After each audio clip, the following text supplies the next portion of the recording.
In 1957, a 46-year-old Argentine lined up on pole position at the most dangerous circuit in the world, built a 30-second lead, lost it all in a catastrophic pit stop, and then did something nobody in Formula One had ever seen. He caught them, he passed them, and he won. Juan Manuel Fangio's drive at the Nürburgring Nordschleife is still considered the single greatest performance in the history of the sport. And the car that carried him there was the Maserati 250F. Here are 10 things about this car and that race that explain why both became legends. Number 10. The man who designed it also designed Ferrari's very first racing engine. Gioacchino Colombo was the engineer behind the Maserati 250F, and if that name sounds familiar, it should. Colombo had previously designed the Ferrari 125 engine, the very first power unit to carry the prancing horse badge in competition. He had also been responsible for Alfa Romeo's legendary Tipo 158 Alfetta, the car that dominated the first 2 seasons of the Formula One World Championship.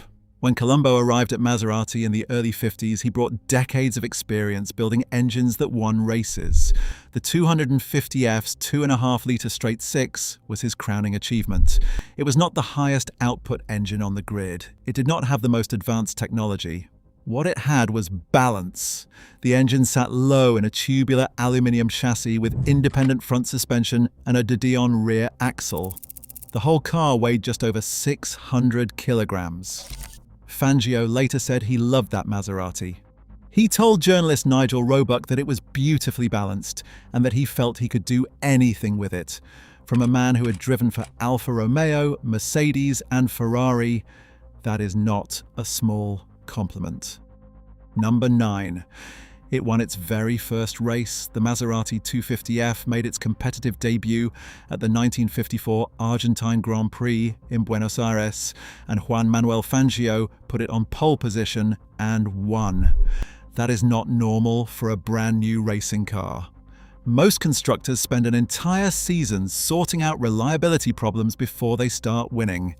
The 250F arrived ready to compete at the highest level from day one. Part of the reason was its simplicity. While other teams were experimenting with exotic solutions, Maserati built a car that was conventional but extremely well executed. The straight-six engine produced around 220 horsepower in its initial form, which was competitive but not dominant. The chassis was a straightforward tubular ladder frame. The bodywork was shaped by Medaro Fantuzzi, Maserati's in-house coach builder, into one of the most beautiful silhouettes ever to appear on a Grand Prix grid. It looked right. It felt right. And from the first lap of its first race, it was quick. Number 8. 26 were built, making it one of the most prolific Formula One cars of the 1950s. Most Formula One constructors in the 50s built a handful of cars for their works team and left it at that. Maserati built 26 examples of the 250F between 1954 and 1958. That made it the single most available frontline Grand Prix car of the entire 2.5-litre era. Privateers loved it because it was fast enough to be competitive, reliable enough to finish races, and mechanically straightforward enough to maintain without a factory full of engineers. At one point during the 1956 season, 11 of the cars on a single Grand Prix grid were Maserati 250Fs. 11. That is nearly half the field in a single type of car. Sterling Moss won the Monaco Grand Prix that year in one of them, driving for the Maserati Works team after Mercedes withdrew from racing at the end of 1955. The 250F gave independent drivers a genuine chance to race at the front, which was almost unheard of in that era. It democratized Grand Prix racing in a way that no car before it had managed. Number 7. At the Nürburgring in 1957, Fangio deliberately chose a strategy that everyone in the paddock thought was insane. The 1957 German Grand Prix was held on the Nordschleife, a 14-mile circuit through the Eifel Mountains with more than 160 corners, blind crests, elevation changes of nearly 1,000 feet, and almost no safety barriers. A single lap took over 9 minutes. The Ferrari team planned to run the entire 22-lap race without stopping. Mike Hawthorne and Peter Collins would start on harder Engelbert tyres with full fuel loads, take the lead early, and run the whole distance without coming in. Fangio looked at the Pirelli tyres fitted to his Maserati and knew they would not last the full race distance on the abrasive Nürburgring surface. Instead of switching to harder rubber and sacrificing grip, he chose the opposite approach. He would start on soft tyres with only half a tank of fuel. The lighter car with grippier tyres would be faster in the opening laps. He would build a lead, pit for fuel and fresh tyres at half distance, and hope the advantage was big enough to survive the stop. On a circuit where pit signals could only be seen once every 9 minutes, the Ferraris would have no way of knowing how fast he was closing until it was too late. Fangio was 46 years old. He had won 4 world championships, and he was betting everything on a plan that depended on his pit crew executing a perfect 30-second tyre change and refueling stop. Number 6. 200,000 spectators watched him build a 30-second lead and then throw it all away in the pits. Fangio took pole position with a lap time of 9 minutes 25.6 seconds, nearly 3 seconds faster than Hawthorne. On race day, August 4th, the Ferraris got away first. Hawthorne led into the first corner with Collins right behind him. Fangio settled into third. By the third lap, his lighter car and softer tyres were doing exactly what he planned. He swept past both Ferraris and began pulling away. Lap after lap, the gap grew. By the time he came in for his planned pit stop after lap 12, he had built a lead of almost 30 seconds. The stop should have taken 30 seconds. Maserati's mechanics had practiced it and nailed it in rehearsals. Then it all went wrong. The mechanic on the right side removed the rear wheel quickly, but the winged knockoff nut rolled under the car without anyone noticing. Finding it took nearly half a minute on its own. Then there were problems tightening the left rear. The total stop time ballooned to 52 seconds. Fangio climbed back into the cockpit, and by the time he reached the circuit, Collins and Hawthorne were nearly 50 seconds ahead of him. The crowd of 200,000 fell silent. The race was surely over. Number 5. Even Fangio himself did not believe he could win. He was wrong. When Fangio left the pits, his teammate Jean Berra was running well behind the leaders after his own botched pit stop, and the Van Wall team was running nowhere near the pace due to suspension issues on the bumpy surface. It was Fangio against 2 Ferraris, nearly 50 seconds behind, with only 10 laps remaining on the longest and most dangerous circuit in the world. For the first 2 laps after his stop, Fangio made no impression at all. The new tyres were cold. The fuel load was heavy. The car felt sluggish. The Ferrari pit crew saw the gap holding steady and signalled their drivers to maintain a comfortable pace. There was no need to push. The Maserati was not coming. Except it was. According to Fangio's business manager, Marcello Giambertone, there was a deliberate ruse involved. Giambertone later claimed that before Fangio left the pits, he told the Argentine to take it easy for 2 laps and not go flat out until chief mechanic Guerino Bertocchi gave him the signal. The idea was to lull Ferrari into thinking the Maserati was no longer a threat. Whether that story is fully accurate or not, the result was the same. Ferrari relaxed, Fangio did not, and what happened next over the following 8 laps is the reason this race is still talked about nearly 70 years later. Number 4.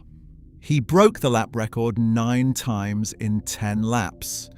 On lap 15, Fangio dropped the hammer. He took over 15 seconds off Hawthorne's lead in a single 9-minute lap around the Nordschleife. 15 seconds on a circuit with more than 160 corners in 1 lap. Then he took another 8.5 seconds the next time around. Then more and more. Lap after lap, Fangio was driving faster than anyone had ever driven the Nürburgring before. He broke the lap record and then broke it again and again. 9 new lap records in 10 laps, 7 of them in consecutive passes. His fastest time was 9 minutes 17.4 seconds, which was over 8 seconds faster than his own pole position time. To put that in perspective, Fangio was lapping a 14-mile circuit faster in the heat of the race, with a heavy fuel load and deteriorating tyres, than he had managed in qualifying with light fuel and fresh rubber. He was using gears he had never dared use before in certain corners, taking entry speeds that he himself later admitted terrified him. He said he was driving from one side of the circuit to the other, using the maximum revolutions, committing the car to angles he had never previously considered. He was 46 years old. The 2 men ahead of him, Hawthorne and Collins, were in their 20s. The data on this channel shows that over 80% of you watching right now are not subscribed. That means you are showing up for the content, but the algorithm has no reason to show you the next video. If you have made it this far, you clearly care about this kind of motorsport history. Hit subscribe so you do not miss the next one. Number 3. The Nürburgring's length worked against Ferrari in a way they did not understand until it was too late. The Nordschleife was so long that pit crews could only update their drivers once every 9 minutes when they came past the start-finish area. Ferrari could not tell Hawthorne and Collins exactly how fast Fangio was closing. They could see the gap shrinking each time the cars came around, but by the time they hung out a signal board, Fangio had already gained another 10 or 12 seconds out on the circuit where nobody could see him. On a shorter track, Ferrari could have reacted within a minute. On the Nürburgring, each lap was a 9-minute black hole where Fangio was doing damage that nobody in the Ferrari pit wall could measure in real time. By the time the Ferrari team woke up and signaled their drivers to push harder, it was too late. Fangio had already closed the gap from nearly 50 seconds to just a few car lengths. The psychological advantage had shifted completely. Hawthorne and Collins could now see the red and yellow nose of the Maserati filling their mirrors on every straight. They knew he was coming, and they knew they could not stop him. Number 2. He passed both Ferraris on the penultimate lap with 2 wheels on the grass. Early on lap 21, Fangio caught Collins and swept past him on the inside. Collins could offer almost no resistance. His clutch had been failing for several laps. 1 Ferrari down, 1 to go. Hawthorne was just ahead. The 2 of them went through the final section of the lap wheel to wheel. At a left-right combination before the Breitscheid Bridge, Fangio went for a gap that barely existed. He drove into a 90-degree left-hander on the inside, with his right tyres on the tarmac and his left tyres on the grass. The Maserati held. He came out ahead. Hawthorne, to his immense credit, did not give up. He chased Fangio for the entire final lap, pushing as hard as he could, but the Maserati driver did not make a single mistake. Fangio crossed the finish line 3.6 seconds ahead of Hawthorne. Collins finished third, just over half a minute behind. Fangio had erased a deficit of nearly 50 seconds in 10 laps and overtaken both rivals on the same lap. With the victory, he clinched his 5th World Championship with 2 races to spare. That record stood for 46 years until Michael Schumacher won his 6th title in 2003. Number 1. It was his last Grand Prix victory, and he said he could never drive like that again. After the race, Fangio was physically wrecked. The veins on his head were standing out. He was panting with exhaustion. He later told interviewers that he had never driven that hard before in his life and did not believe he would ever be able to do it again. He was right. The 1957 German Grand Prix was the 24th and final victory of Juan Manuel Fangio's Formula One career. He finished second in the 2 remaining races that season and retired from the sport the following year at the age of 47. In a later interview, he explained why. He said he was getting old.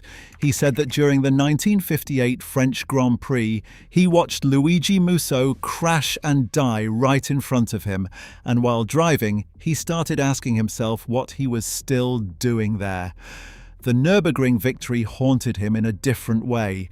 He told journalist Nigel Roebuck that even decades later, when he thought about that race, he could still feel the fear. He said the Nürburgring was always his favourite circuit, and that he believed on that day in 1957 he finally conquered it. But on another day, it might have conquered him. He could not sleep for 2 nights after the race because he kept reliving the corners where he had taken risks he had never before considered. The Maserati 250F went on to compete in Formula One through 1960, but its greatest moment was already behind it. Maserati withdrew from the sport at the end of 1957 because the money ran out, and the car's final Grand Prix victory came with Jean Behra at the Moroccan Grand Prix in October of that year. In total, the 250F competed in 46 World Championship races and won 8 of them. 6 of those wins belonged to Fangio. The car was never the fastest or the most technologically advanced machine on the grid. It was simply the most balanced, the most drivable, and in the hands of the greatest driver of its era, the most dangerous thing on 4 wheels. If you found this one interesting, subscribe. More motorsport history is already in the pipeline.